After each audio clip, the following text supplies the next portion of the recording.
Hi everyone, welcome to SheTrades Invest webinar series. We have a new series called Meet the Investor, and today we have Opportunity Bank Uganda. But before we start, I would like to just go through some housekeeping. Please keep your mics on mute in order for the session to run smoothly. In addition to that, if you have any questions, we will take that at the end, but you can write on the chat box. So again, I please ask everyone to keep the mics on mute. Brilliant. So just to give you a brief overview of SheTrades, SheTrades aims to connect 3 million women entrepreneurs to markets by 2021. And we help women internationalize their products and services. We help them with trade fair, sort of technical assistance, connecting them to our investors, to our buyers, to our partners, in order for women to be inclusive, to be economically inclusive. In addition to that, what we found is that most of the women have a barrier in access to finance, and this is where SheTrades Invest comes in. SheTrades Invest aims to connect eligible women entrepreneurs with the right impact investors, at the same time to make them investment ready. This is where we work very closely with our financial institutions for them to, as we have today, showcase their offerings, allow women to ask questions in order for them to also have a higher chance of getting access to finance. Because sometimes there are certain things that we just don't know. So this is a great opportunity then to welcome Amos. He's going to be our presenter. He's from the Opportunity Bank Uganda. He's the head credit with 14 years credit management banking experience, particularly in areas of micro and SME lending. Amos started his banking career at Centenary Bank from 2005 to 2014, where he rose in the ranks from a microloans officer to manager credit before moving to Opportunity Bank, where he has served 5 years at middle and senior management level. In the time, he has been credit manager and head credit at Opportunity Bank. The loan portfolios has more than doubled, registering a 230% growth while maintaining non-performing assets qualities below 3%. He has experience in credit management, strategic formulation, risk management, and proficiency in areas of credit origination, evaluation, administration, collection, and customer service. He holds a post and graduate qualification in business administration and management tenable at the Uganda Matrice University. Amos, welcome, and thank you so much for taking the time to teach us a bit more about Opportunity Bank and what we should keep in mind, and for us also to understand what are your offerings for entrepreneurs. So please go ahead and feel free to present. I'm just going to share the little poll to have access to changing the slides. All right, there we go. Good afternoon, everyone. Hi, Letitia, and thank you very much. My name is Amos Bona. Letitia did mention. I do head the credit at Opportunity Bank. First, I would like to welcome all of you to this webinar. And my expectation is we need to have interactive sharing in areas of loans, lending, how best SheTrades entrepreneurs can benefit from banks, and how the two can harness to build each other. Quickly, when I was given this task, I felt it wise to share with the team what most hits the entrepreneurs and how best can, as an entrepreneur, how you can leverage on different financial services in banks. And for my introduction, Many times as the clients, we do go into transactions with banks and aware of what you're going to take. So many times, because we're desperate, you end up taking up an offer that is going to become detrimental to your business. So my discussion today is to give you the skill, to discuss some of the mistakes that are always done by the clients and banks, and to empower you so that next time you do interface with any institution, you at least have an idea of the product you'd want to take, whether that product will be beneficial to your business, and mainly to your empowerment. If you do allow me share with you the contents of our webinar today, I'll have a brief discussion on the bank, the product offering, but most times it's the credit propositions, especially to entrepreneurs, where we get problems and disruptions in the banking space. Then I'll open it up to the members to do questions. Give me whatever issues you want me to discuss further, and I'm happy to give you the best out of today's session.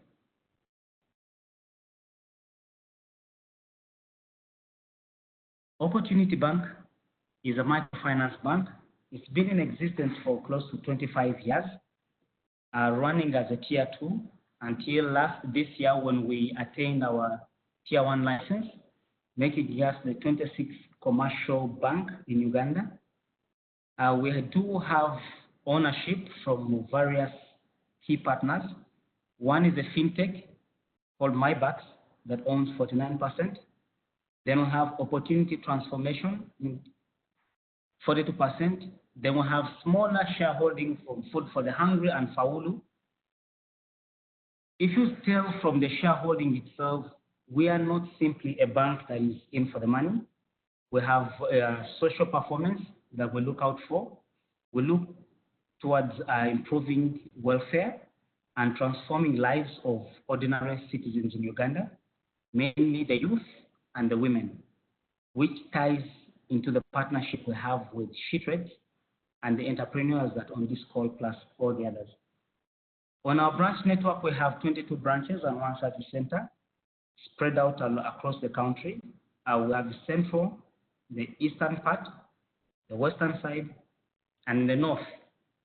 Of recent, we think we want to penetrate further to the north. We're looking at Gulu and Arua, but most importantly is to the vulnerable communities in the refugee camps. That is a strategy we intend to implement next year, and we'll be sharing with the entrepreneurs in that space. From the product offering, as a bank, we may not have very new and different products like most of the entrepreneurs do know, but the difference is the service and the benefits that come with these products. We have both the loan products, savings, remittances, and what we spice up is the financial literacy. This has been our flagship. We don't just give the money, we follow up, we teach, we give people financial literacy trainings and transformation stories so that we see people graduate from our bedrock, which is microfinance, into the corporate space. So, who is the customer we're targeting? And by extension, I'm going to share my experience as a banker. And regardless of who and where we are, each of us as entrepreneurs is going to learn on this space. We do have, most banks in Uganda have 3 segments, and the segments are well articulated in my presentation. We do have the mass market. This is mainly the microfinance borrowers. Now, the understanding of microfinance is the small little income earning customers, those who have businesses of about $50 a month, and those are usually the ladies in the kiosks, in the markets, the motorcycle riders, the youth who have just left school, those who are unemployed, artisans, and farmers. This has been our bedrock, and we have very overwhelming success stories from this area. Now, Our philosophy of life is to start the clients from the mass market, then we gradually monitor and give them financial services and financial literacy trainings, graduating them to the middle and finally to the affluent segments.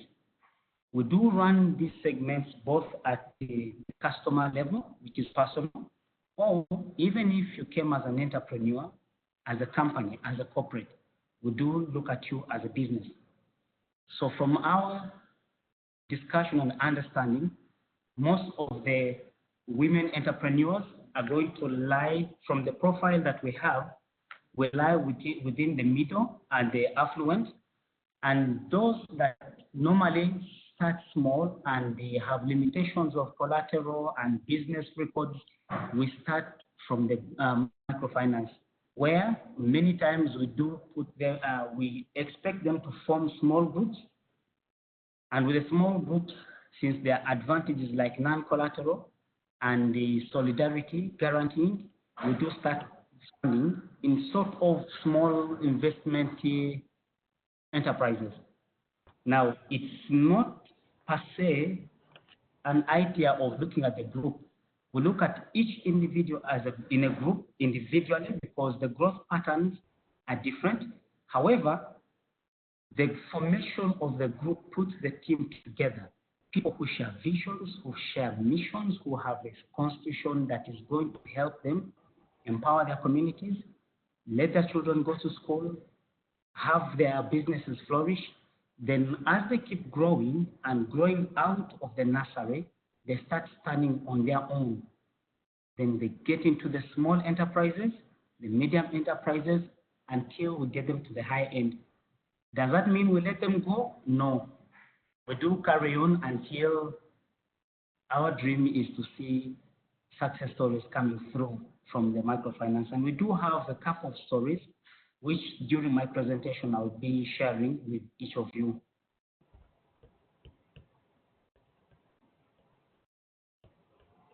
So what products do we bring on board? We have savings accounts as bankers and as clients. The first contact point that we're going to have, and if you're going to make a value proposition and you have a deal that is going to win the hearts of any bank in this country or world over, it is the type of account that you're going to get. We do have savings accounts, we have current accounts, and we do have accounts that are targeting something. And we have transactional accounts. These can be ordinary. You have the savings business, and we have specialized accounts for children, the people who are very cost sensitive. We have the extra saves. These transaction accounts usually have their interest earning accounts. They bring us some money and they do yield you some money. So the first point of contact is I would like to advise you that many people have shunned the banking space, others keeping money on mobile money, others are still doing the old system of keeping the money in the houses.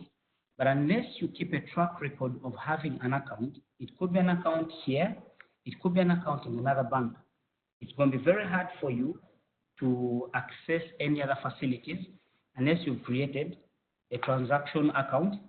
Could be a current account, could be a savings account, or even the target account. So my humble appeal is this is an area we shouldn't take lightly.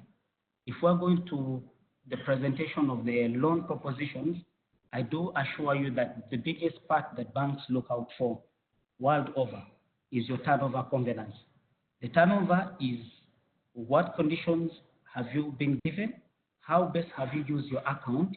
One, it's giving you benefits, but most important, that record, the money that you put on the bank account, that account run gives you a bargaining power for one, the terms of the facility they're going to give you, two, the pricing, three, the covenants in regards to collateralization.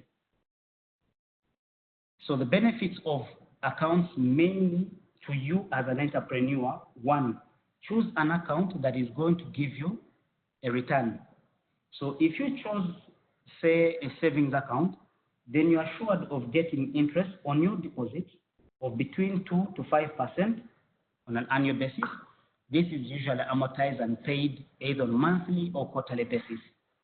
It's very easy for you to access different credit facilities. And most important, we don't leave you hanging with an account.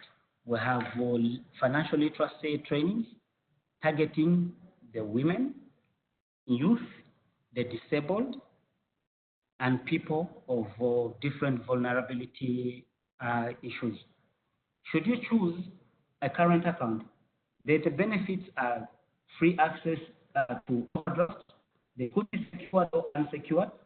You could have the business or temporary overdrafts. And most important, you're able to do cross-selling. Now, the advantage with an overdraft, and if it's well maintained and run, when it comes to borrowing, and you have not been issuing bounce checks on the overdraft, that adds points to your creditworthiness. Now, taking an overdraft itself, because checks are more or less character financial items, it's very key that you avoid, if possible, issuing checks that are going to bounce, because any bounce check severely affects your credit rating on the bureau and affects your credit rating in the industry. If you choose a target saving account, you could go for a fixed deposit. Currently, our fixed deposits, the funds you put could attract up to 12 to 15%, which is one of the highest earning rates in country. If you chose to fix it for 1 month to 1 year, you are assured and guaranteed that your money is going to make more money. So if you have money lying idle in another bank, I'm giving an opportunity. I'm requesting you think of letting your money make more money for you. Idle money in itself is of no value. Money is supposed to make money. If you choose a target saving is an account that you do open that is meant to focus on something you want to achieve. If you're in a business of grocery, but you do want to stock something after 2, 3, 4, 6 months, but the target, you know that our income on a monthly basis is unable to give you the return, then you do open a target, put the amount up to the period when you're targeting to achieve that mission, and it attracts interest also close to 15%. So at the end of the period, you have the interest earned and you have achieved the target. What are the benefits? These are usually low cost but high interest earning products. We shall do cross-selling of other products, and through partnerships like SheTrades, plus many other, we have so many, over 20 partnerships that are running. We do link and do cross-selling to sell your products. There are some of you entrepreneurs who are doing very good projects out there, and this could be one of the electronic markets that we could open for you. We have smallholder farmers. You could be an off-taker of an agri product like corn. We can link you up to the farmers, then you are assured of supply. If you are on the other side, we can link you up to the off-taker, then you're assured of the market. All these come through the linkages we have through relationships that we create with you. If I do have no questions, I beg that I should continue my presentation. Credit proposition. If I have no questions on the savings and the deposits, participants, I do request that I move to the next, which will be credit propositions. And like I did introduce, the bank has methodologies that we use, mainly 3. One is the microfinance space, highly regulated as a tier 1 bank, but even before, we've been a regulated bank. Under the microfinance space, it's regulated by the Microfinance Deposit Taking Institution Act and targeting mainly groups, low-income clients. And the biggest advantage here is you can start with whatever small activity. Any economically viable activity will earn you a starting point. So for the entrepreneurs who are out in the villages and they've almost lost hope, this is a product meant to build them. You start small, but slowly by slowly through our literacy trainings, weekly meetings, and the follow-ups, these are going to be our new SMEs. Then we have the individual SME lending platform that is regulated by the Financial Institutions Act. But here we do mainly look at your cash flow, because when you start growing and you become a big entrepreneur, records are going to come in. Some of you have companies. Are they limited by guarantee? Are they limited liabilities? Are you running it as a sole proprietorship? All these items come through the small and medium enterprises. So internally, as a bank, we do look at borrowers taking who want to access funds from 100,000 Uganda shillings up to 3.6 billion. Now, it's the cash flow and the strength of the business plus the requirements that I will share with you shortly that are going to give you the cutting edge proposition. The one advantage you're going to benefit with the onboarding your deal to Opportunity Bank is the affordable pricing and negotiations. We do negotiate with our clients because we try to emulate hotel banking where each customer comes with very unique needs, and so we won't lump you up. We look at your business proposition and we tailor make a product that best suits and gives you value. We do give both secured and unsecured facilities, again depending on the viability of the project, leveraging on partnerships, like the partnership we have with SheTrades. Depending on how we have discussion and the understanding, we could tailor make a product that targets the women, and whether they have security or non-secured, we have an understanding of where we can both leverage on each other's potential to grow the businesses, both for at your end and as a bank. For the entrepreneurs that want to target and leverage into trade finance, we're saying we have opportunities with us in areas of guarantees. Are you in the bidding space? Do you have contracts you're going to perform? Do you need advance payments guarantees? We are here to help you. If you do have contracts, we can fund up to 80% of the contract face value, where the contract will act as the collateral. And the only issue we look at is the letter of undertaking from the employer to transfer the funds for the contract through your account that is domiciled with the bank. For those who do supply, we can do invoice discounting so that at any one time as an entrepreneur, you're not worried that the off-taker is going to take 30 days, 60 days to pay back. You simply present your invoice, which stands as the collateral, and we give up to 90% of the face value of the invoice. So in the instance we verify the invoice and it's legitimate, you are assured of money within 48 hours. The same goes to LPO financing, which to me should be an opportunity to the many entrepreneurs out there who have been held, who have had their potentials held up by money that is held into contract financing.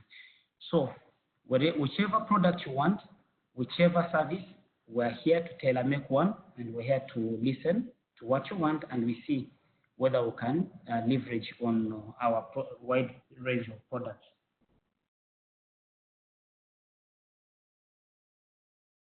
The industries that we serve, I've listed them there, and we are very robust in agriculture, targeting the smallholder farmer, that woman in Soroti with 1 acre of land, up to the commercial farmer. We are welcome, and we welcome each of them right at the production, at the processing level, be it marketing, or even mechanization. Now, agriculture, under the agriculture space, we've had so many partnerships, and one of the most vibrant is the government of Uganda through the agriculture credit facility that comes in to buy down the pricing. Now, in the industry in Uganda, very few banks are going to lend to farmers, especially in production. Why? Because Uganda is predominantly a rain-fed country, so we rely a lot on Mother Nature. But if you see the patterns of the weather that has been rocking the country, in times when you think it's going to be dry, it rains. When you think it's going to rain, it dries. So many players in the market end up shunning this product. So what they do, they target the later value chains. But we've been very passionate. It's our biggest segment, taking up over 30% of our loan portfolio, and most of it is under production. So that if the crops you have guaranteed output, we do funding to the agriculture space. And how we tailor and why we've remained there is we try to understand the crop you're in or the activity and how you expect the cash flows. So if your cash flows are going to come after 1 year, especially those who are in rice, then the product and the payment shall also follow the cash flow, and so it will be paid after 1 year. If you're in short-term crops, like vegetables that take 3 to 4 months, the payment will also be tailored to go after 4 or 5 months, because we give you a time to dry, to market, and then come and offset your facility. So if you chose an agriculture loan under the government of Uganda, the loan itself has a discounted interest of up to 12% per annum. And I do encourage all the entrepreneurs on this platform. Very few people have taken advantage of this opportunity. It's going to be hard for you to find a bank that is going to give you a rate that is as good as that. If you are in the space of mechanization, we have a partnership with the John Deere. John Deere is one of the biggest tractor vendors. And so what they do is we do have a product tailored for that purpose. If you want to buy a tractor, you can either do it at your farm, or you have people out there who have been yearning for tractor services, but you can take it on tractor hiring as a business. So we look at the tractor, the cash flow, even if you don't have cash flow at the moment, but you do have people that you can go and till land for. We look at the cash flow that will come from the tractor. We do have a partnership with the Hello Tractor. It's more or less an Uber for tractors. So when you take the tractor, we give you this tracking device that can connect people that want to hire your tractor. So like normally order for Uber online, it's the same for the tractor. So if you go to your vicinity, if say one of you has taken a tractor in Lira, the clients can access, the clients can see you online and do bookings. They do bookings directly, and before you know, you have a whole list of ready clientele and market for you. So I do urge and would like to take on as many female and women who are willing to take advantage of the product offering in agriculture. The same goes to schools and the other products that I've listed here. We do have both government and private payroll, where for those who are employed, whether your salary is in Standard Chartered Bank or Centenary, we don't mind where it is. We can do the coding and we give you an affordable facility targeting at least 50% of your net pay, and this should be able to help bridge some of the short-term needs.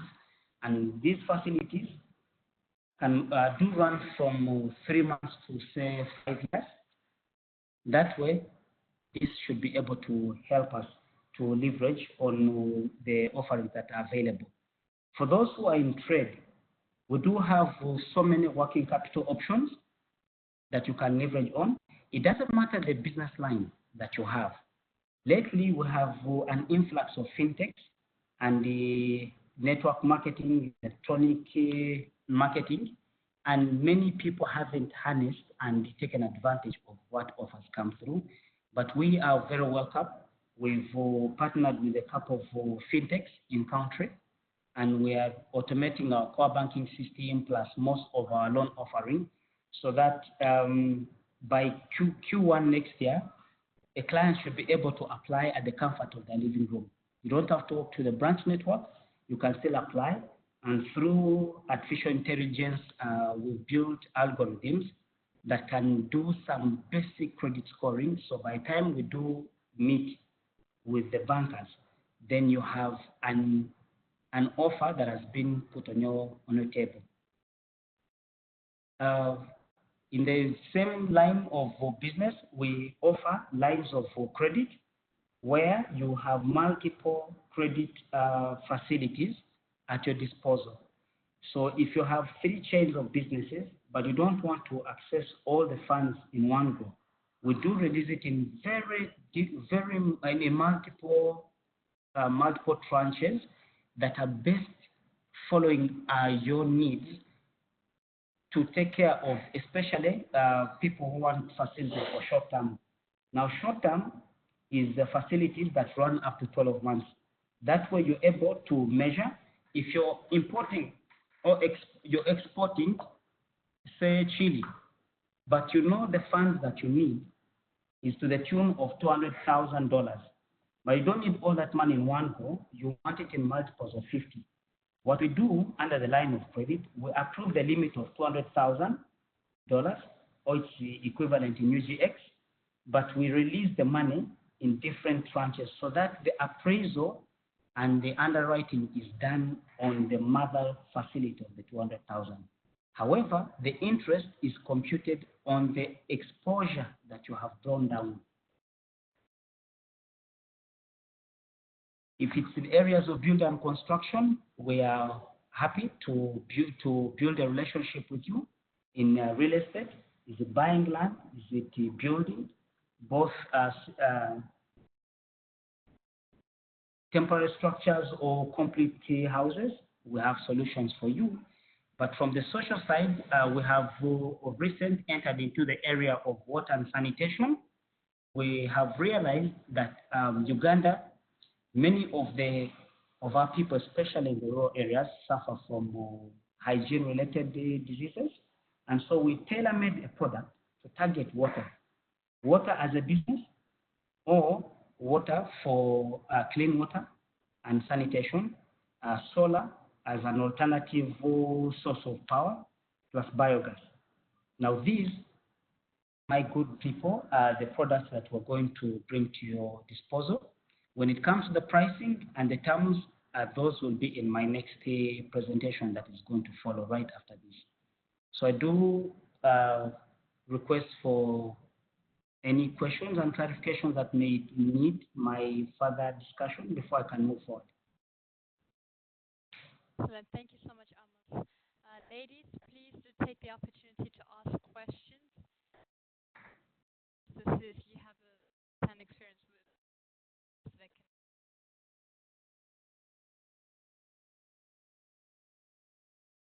do ask you questions in the chat box.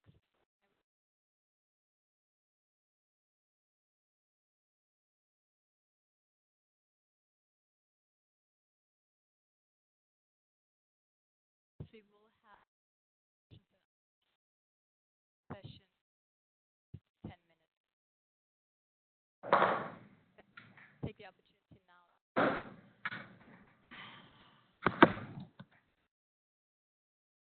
I think you can continue, and then as the questions come in, take note of them. Hello.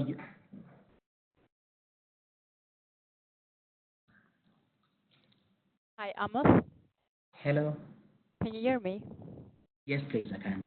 All right, excellent. So I was just saying you can continue, and then as the questions come in, I will take note of them and I'll ask you. Perfect. Okay. Brilliant. Thank you very much. So let's continue. These are the shared, the trade finance products. These are the ones that they shared earlier on, the bid guarantee, performance, advance payments. When we enter into trade finance space, we have funded and unfunded products. So the unfunded undertakings that the bank is willing to put for you. So don't be let out if you have bids you're going to make, you have tenders you want to supply, and your employers want bids from reputable institutions. Let this bank be your contact for the bids. We can give bid guarantees at very, very affordable prices, the lowest in the market. We'll do follow up with the performance guarantee or advance payment guarantee. Should you be in business of supply, please let not you suffer. We are here to give you supply guarantees as well, or even the retention guarantees should your employer or your contractor need one. Under the discounting, we did discuss with I did share the invoices, the LPO, commodity, and the contract financing as some of the products I would want to give as proposition for people who are in these businesses of trade finance. So many times, the products on their own look fancy and juicy, but the biggest problem, ladies and gentlemen, I have one of the participants with me in the room from Pink Food. Yes, I have him here on call as well. So one of the biggest problems are the requirements. The requirements that banks require that need an entrepreneur to bring on board. They could be simple, but many times they're cumbersome, and these are one of the biggest pain points that the entrepreneurs face with the bankers. And one, because sometimes as bankers, we lack the basic product knowledge that we're going to propose to an entrepreneur. So you find our relationship staff requesting for items in piecemeal. So in this presentation, I wanted to give you an indication of exactly what you need to prepare yourself with. If you wanted to make a proposal that no bank in this country is going to decline. First step is the banks always want to know the customer, and I've twisted it, the customer should also know their bankers. It's not enough just walking into a bank. You need to understand and somehow connect with the product that this bank is going to offer, and that bank should be speaking to your financial and social goals. So, from the banker's perspective, the first area that is always required of the client is legality. Under legality, every bank wants to deal with someone that they can identify with. That means you must have space. It could be physical or virtual, but you must be locatable. Legality looks at, is the business registered? If it's registered, are you registering it as a sole proprietor? Or is it unregistered, but you're in the process of registering it? Are you a limited liability? Are you limited by guarantee? Is it a partnership or a joint venture? Better still, a subsidiary. Now, if you have all these documents, your work with the bankers is half done, because they can identify where to find you, how to contact you, and definitely if it's registered, then it's easy that once the funds are lent out to you, it is easy they are sure that the payments will come through. Why? The tax body, the government, will not shut you down because you're a legal entity. Point 2 is on the business background.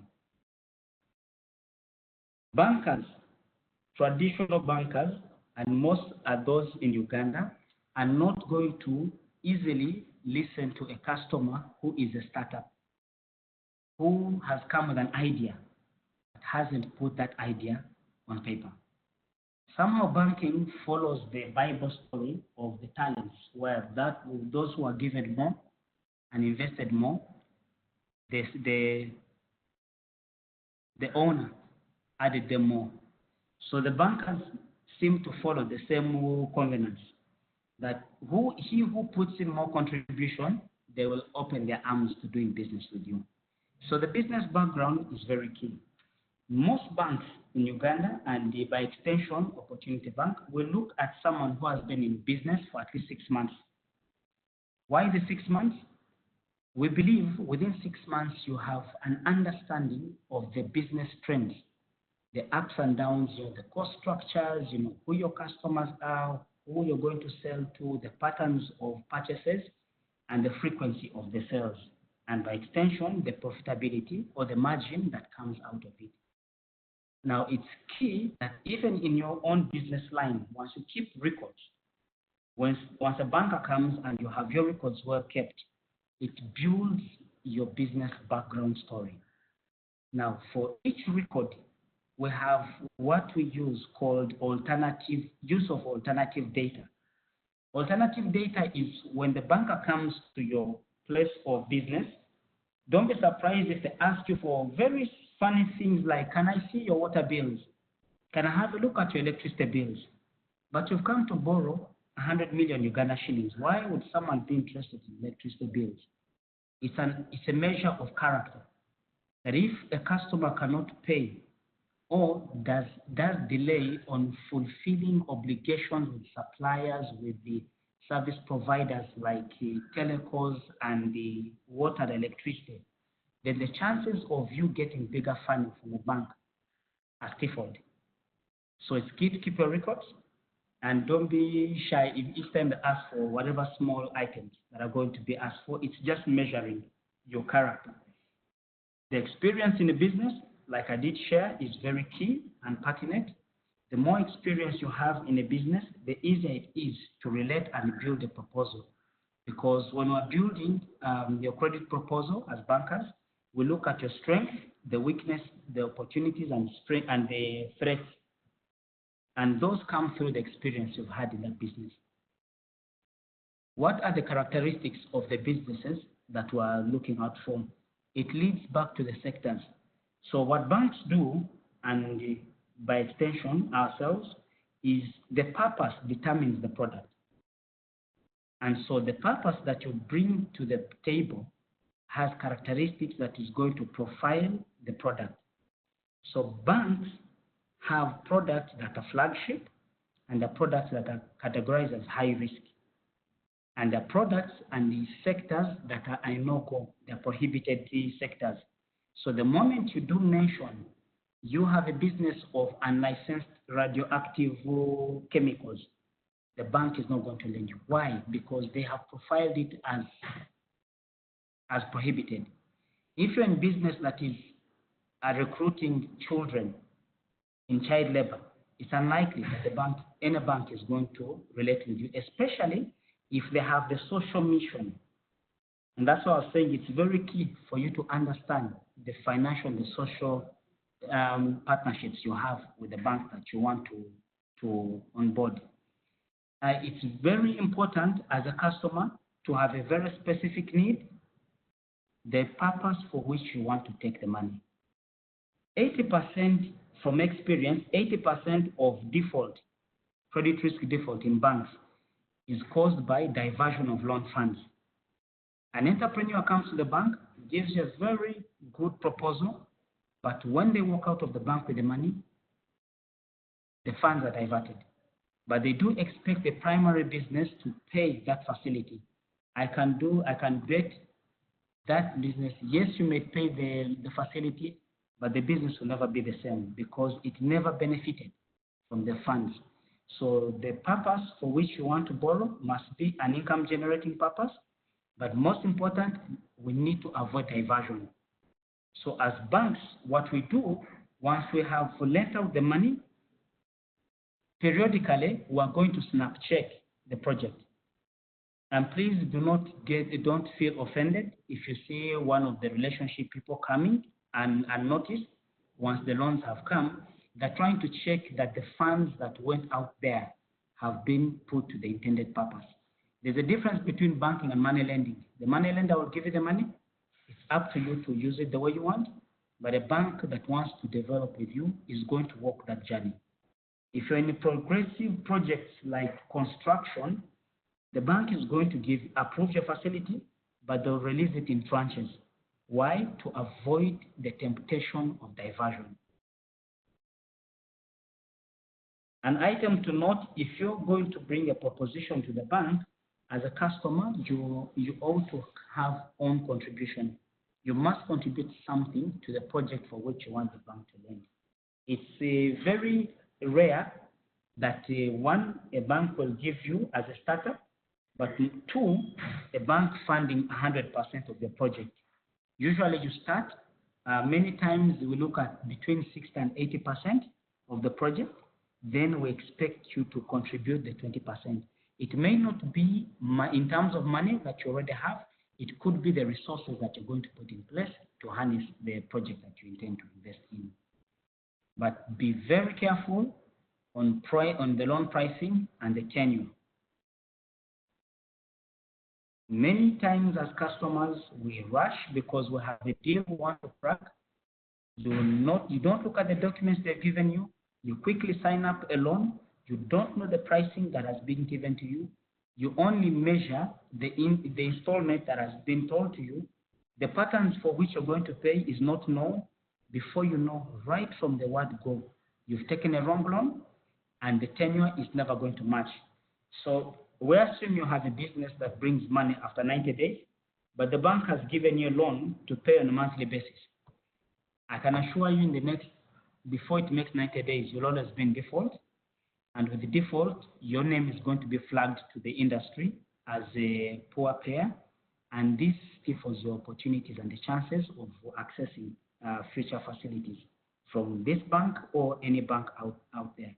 So it's very key, and I do request that before you sign up for any loan, take some time and read through the documentation. Under the law, you are allowed to go up to 7 days to take the documents, read them, read them with your lawyer if you want.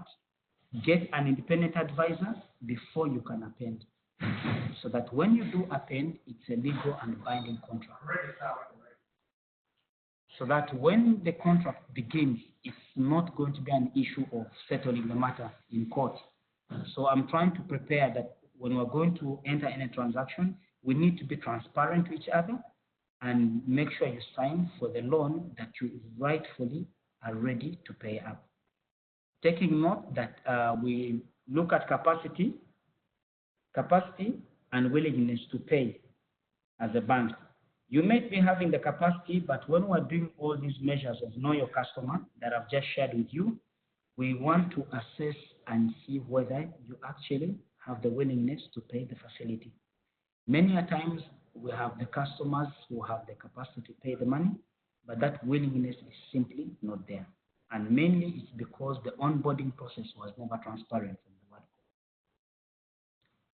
go. For other points to mark as bankers and by extension clients, we need to do an environmental analysis. And here we consider the economy. Currently, Uganda's economy, you need to know the sectors that you're going to invest in. There are so many potentials in areas of IT, potentials in areas, and if you have businesses that are in these lines, then you're most definite on the right course. We have areas that are slow. They are growing slowly, very slow, the real estate market. And so many banks tend to, they don't want to put so much investment in the space. What about the political and the society demands? When you're going towards the elections, like we're about to start, these next 2-3 years, banks are going to slow down on the funding they're going to give to customers, especially customers who are leaning to the political space. Because under regulation, we're required to profile customers.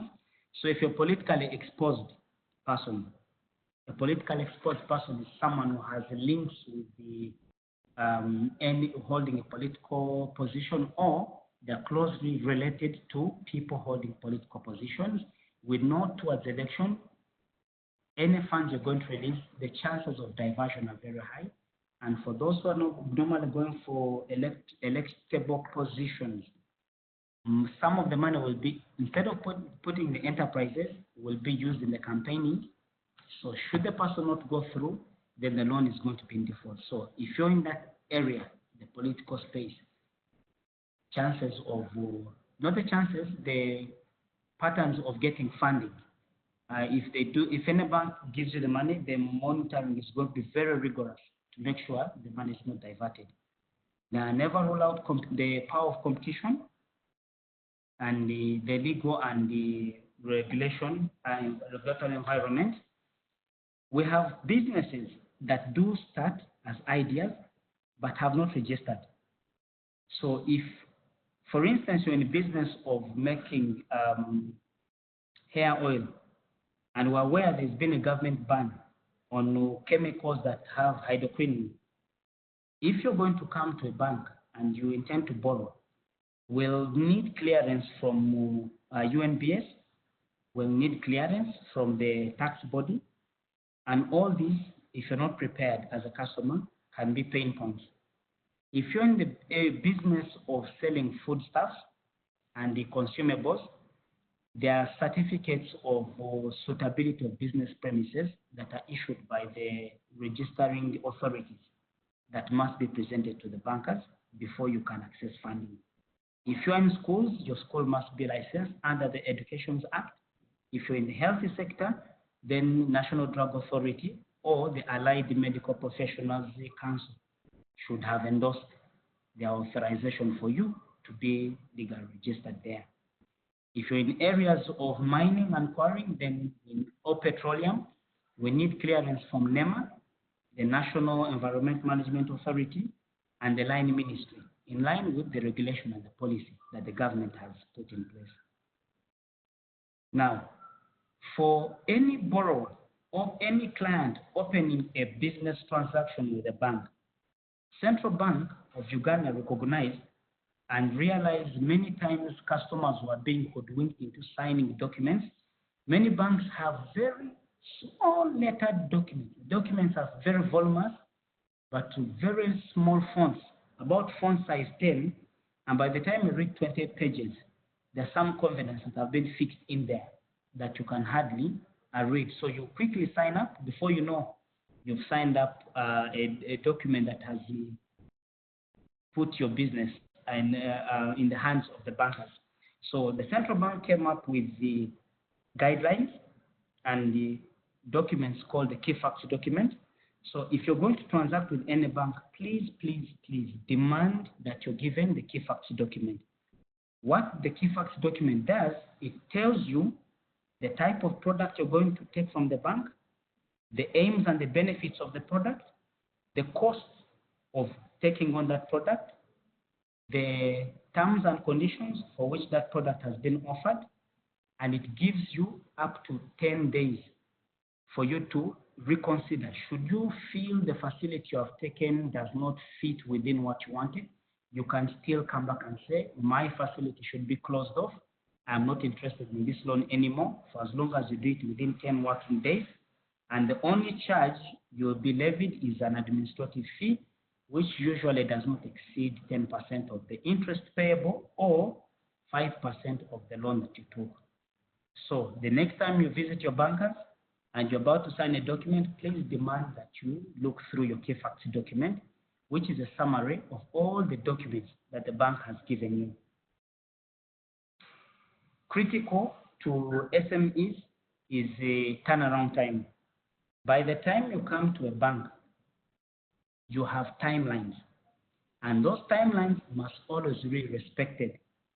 So if you get all these documents in place and you are an SME, we're telling you within 14 days, your facility should be approved. If you have all this, and it's a big loan of 100 million, 200, 500, 14 days should be the maximum for which you should get an approval or an offer from the bank. That's the turnaround time that we are promising, and that's what we want to live by. If you're taking a smaller loan, we give it to you within 3 to 5 days. Why? Because we're mindful of the timing of the entrepreneur. The longer you take to make a decision, the client is going to take the money at a time when they do not need it. And when that happens, the ultimate option is diversion of funds, which leads to default. So turnaround time is one of the areas that every bank should do explain. For as long as you get to on board, ask that question: how long will this loan process take? So that you see whether the period that has been given to you is going to fit within the requirements that you want to fulfill. So if you know you have a timeline to fulfill, avoid running to the bank as the last option. Always pace yourself, give yourself some time. If possible, you can even start the transaction a month before to be very sure that your timeline is the deadline that you wanted has not been abused.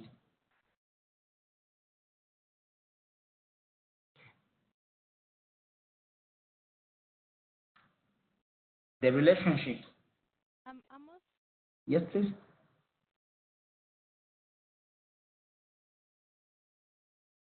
Hello. It just. Hello. Hi, can you hear me? Yes, I can hear you. Yes. So I was just saying that because we've passed 3 o'clock already, just to time, we still need the questions and answers session. Okay. All right. Thank you.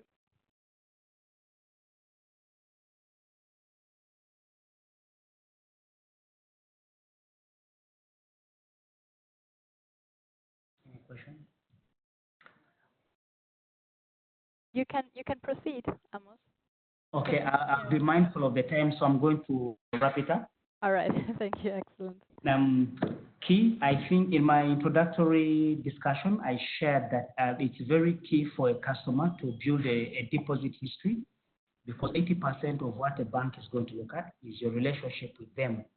How much money are you banking with them before they can also trust you with their money? So it's very key to have turnovers passing through the account.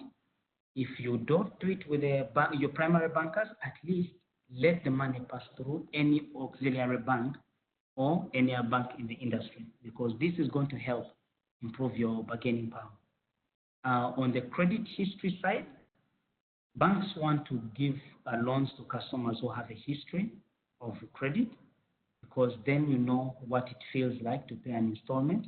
You know how important and how you pace yourself. But even if you're a new borrower, you can start the credit history. Now, the central bank introduced the Credit Reference Bureau, which is a gateway that keeps all the credit data of the borrowers. Any borrower that is going to access money in Uganda in any regulated financial institution must have a financial card, and by extension, they've extended it to national IDs. So if you do not have a national identification, it's going to be almost impossible for you to access a loan in a bank, because the national ID is going to be the primary identifier where all your credit data will be stored. Now, on the Credit Reference Bureau, which is called the CRB, we look out for non-performing assets. And if you have a history of non-performing assets, that means you've been paying your loan up to 90 days and above, chances of being given loans in banks is going to be very slim, because it's a restriction in the guidelines of Bank of Uganda. Two, for those who have current accounts and have a habit of issuing checks that bounce, this has very adverse effects on you as a borrower and as a client. So I do implore any entrepreneur, if possible, avoid issuing checks that are going to bounce, because you're affecting your credit history. Usually 60% of what banks look out for is the credit history and the banking. Then the other qualitative and these quantitative financial statements issues will always come in to harness the credit offering that they're giving. So the second last item that we look out for is the financial statement. We can either sit down with an entrepreneur and build financial statements for you. If you're going to borrow facilities up to 100 million Uganda shillings, you don't have to worry on getting a professional auditor. However, if you're a company, you must, because that is stipulated in the Companies Act, that you must have audited books 18 months after you've incorporated your company. So in the audit books, we look at the business operations, where the focus is on profitability of the business and how best the cost structures are tying into the revenue that's coming. Then we look at your financial condition, the quality of the assets, liquidity. Here we majorly look at cash. Cash movements are very key, noting that what's going to pay a loan is not profit, but rather the cash that is coming through. We look out for the capital structure and what does it show? The commitment, confidence, and the character of the borrower we want to tie into our funding. Remember that in lending and in banking, co-financing with a bank as an entrepreneur creates alignment of interests. Finally, is the collateral. Collateral is usually the biggest pain point for entrepreneurs. They have ideas, they have businesses, but they are limited by collateral. What we're saying is whether it's primary or secondary collateral, we can always start up somewhere. Sometimes we do have partners that we can harness on to leverage collateralization so that we can do packages that are under guarantee. So we look at deposits, we look at personal and corporate guarantees, your shipping documents, the certificates of titles, logbooks that you have. Once we do value them, depending on the amount that is required, to be honest, we're very flexible at the requirements of collateral. And the biggest advantage here coming that our partnership with the SheTrades could be one of those platforms we can actually use to leverage to give a benefit to the entrepreneurs in areas of collateral that is supposed to be pledged to the bank. Now, collateral it can be by the debtor, the person who's coming to borrow, or even still a third party can offer collateral that you can always use to borrow the facility that you require. But for as long as you have collateral of any type, for as long as it has an economic or family link, then we have a business proposition that we can have. Even if your property is unregistered, we can somehow start the process of registration as we fund the money for your business needs. So collateral shouldn't be one of those pain points to the entrepreneurs on this platform. We can always sit on a round table and we see how best we can work out a way. So in areas of banking, I thought I would give you a summary of what's happening. We have a lot of disruptions currently. We have fintechs that are partnering with banks. Gone are the days when banks were brick and mortar. Now they've opened into fintechs. So if you have a business that is leveraging on fintechs, banks are going to open their hands for you. Through APIs and the digital finance, we are happy to do transactions. It's an area that we are proud that we are doing very well. Use of alternative data and artificial intelligence to make credit decisions. This has changed the spectrum of how we do business as Opportunity Bank and by extension, banking in Uganda. And this, of course, we have strict regulations coming through. In the lending space, we have the IFRS 9 that makes it more stringent for banks to do offer facilities. But again, we're in business of risk management, and we're happy to play around and work through the regulation that is coming through. In the area of banking still, we have seen mergers and acquisitions happening. The latest, you know what's happening to Absa and Barclays. Then in our neighboring country, we have NC and the CBA. And many of these are taking over. And why? Because they want to build on each other's capabilities to serve the customer better. So, my parting shots. As an entrepreneur, I do inform that you should know your rights. We do have consumer protection guidelines that are issued by the central bank. You have rights as a customer, and you need to know those rights. Know your bankers and know what they sell.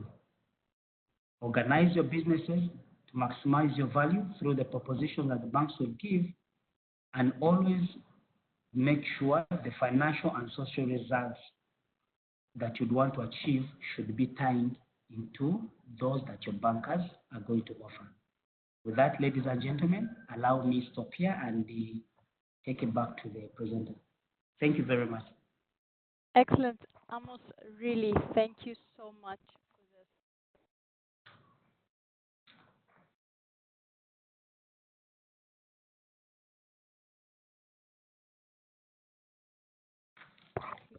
And ask. We have an expert in the house. So please use the chat box and I'll be asking the question. Amos, what are the you have to give some.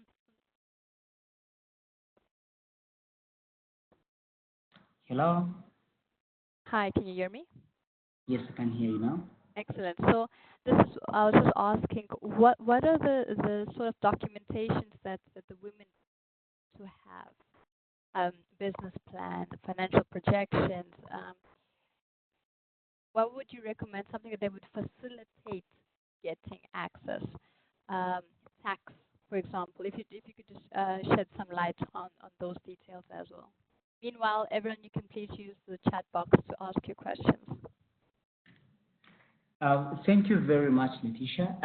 Yes, it's true. Every entrepreneur should always do a business plan. That mainly is going to come in for when you're accessing the discounted agricultural loans under the central bank. But again, if you're taking facilities, say above 100 million, now our relationship officers have been trained to build the business plan and the financial projections with you, the entrepreneur. All you need to do is to share the information, give them the records, and we sit together and build the proposal for you. Now, if you go through the requirements I gave, for as long as you have the documentation ready, the receipts that are ready, we sit down and we build the statements for you. If it's for smaller facilities up to Uganda shillings 100 million, then if it's above 100 million, because there are facilities that become a little material, will connect you to one of the service provider audited firms that give you financial statements, but at a very affordable price. Excellent. And just another question on my end. Okay, so I have Pamela. She's saying, thank you so much, Amos. Does Opportunity Bank help its clients assess the agriculture facility being offered by Bank of Uganda? Yes, we do. We're very passionate about the agriculture credit facility. And in the last awards, we're actually the second best in the category of microfinance and the credit institutions because of our penetration into that space. So yes, very possible.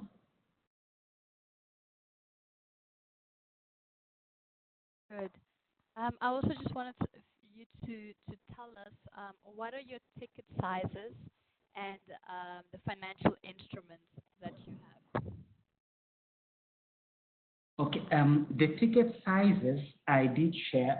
The lowest loan that we do offer is 100,000 Uganda shillings. The maximum is 3.6 billion that we do give to any single borrower that comes as either corporate or an individual standing. We have a question. Is it possible to have an idea of the interest rates and processing fees charged by Opportunity Bank? Yes, I will share with you.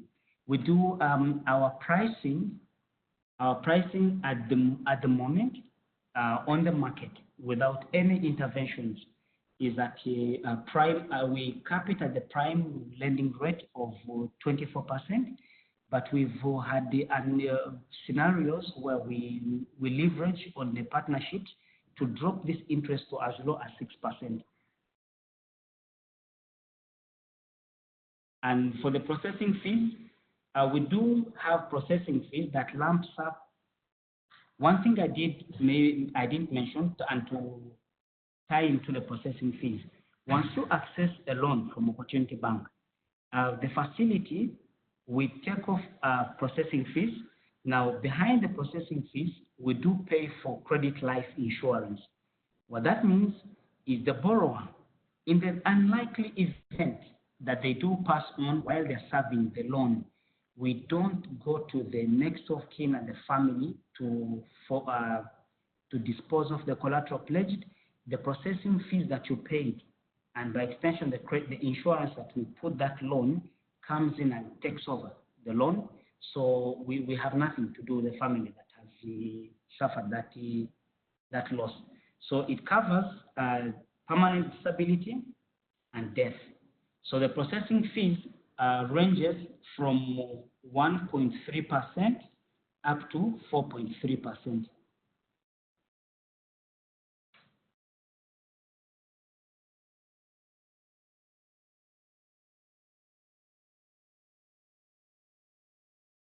Excellent. Thank you for that. Does anyone else have any questions? If you do, please take this opportunity to ask because we are wrapping up. As you can see, it was a great session. We're 23 minutes over time, so please do ask any questions relevant to financing. Just in regards to sharing of the slides, I was going to get to that. We will be sharing the slides and the webinar link. However, we ask for everyone who's online participating to fill out the evaluation form that we will be sending out shortly. Once you fill out the evaluation form, we will send you in PDF the slides and the link to the webinar. So we will be sharing this with everyone. All right. Amos, again, thank you so much for your presentation. It was very clear and thorough, and you've touched on very important points that I think everyone will reflect upon. And do you have any final words before we leave? Not at all. Thank you very much, Letitia, and thank you to everyone on the webinar. Brilliant. Everyone, again, thank you so much. I just would like to say those who are online, if you have not applied to SheTrades Invest, I would encourage you to visit shetrades.com, our project page, and apply to this opportunity. SheTrades Invest aims to connect eligible women entrepreneurs to the right financial institutions and to make them investment ready. So you will be receiving more webinar emails, e-learning courses, and also you might be lucky to have a workshop in Uganda, which we actually had 2 months ago. So please do register on SheTrades Invest. Thank you, everyone, once again. We will be sharing the evaluation form, and you will be receiving the presentation in PDF and the webinar link. On behalf of SheTrades and SheTrades Invest and myself, Leticia Johnson, I want to wish you all a Merry Christmas, a happy end of the year, and a very good entry into 2020. So we will see each other soon. Thank you so much, everyone. Merry Christmas. Merry Christmas. Thank you.